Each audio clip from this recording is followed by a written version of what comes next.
ఇసుకని మేము కొద్ది రోజులు ఆపుతాం, 15 రోజుల తర్వాత నిర్ణయిస్తాం అని వైసీపీ రాగానే చెప్తే నాకు మొదట అనిపించిన ఆలోచన,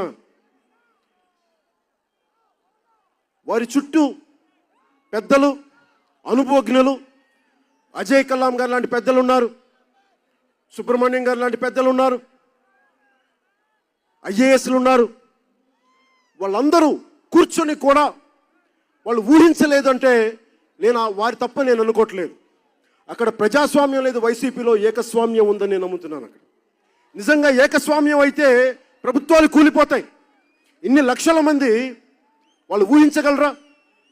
ఇంటికెళ్ళే కూలి, ఇంటికెళ్ళే భవన నిర్మాణ కూలి ఆ రోజు కష్టాన్ని తీసుకెళ్ళి పిల్లలకి ఇస్తాను. పట్టించుకోకుండా ఇసుక మేము మళ్ళీ ఇస్తామండి, ఇసుక పాలసీ మళ్ళీ చేస్తాం. కరెక్ట్, ఎప్పుడు చేస్తారు? ఒక 45 రోజులు అన్నారు. 45 రోజుల కంటే 23 రోజుల వరకు వాళ్ళు ఏం మాట్లాడాల, దాని మీద పాలసీలు మాట్లాడాల, డిబేట్లు జరగల వాళ్ళ పార్టీలో. దాని పర్యవసానం సెప్టెంబర్లో పెట్టారు. అప్పటికి వర్షాలు వచ్చేసినాయి.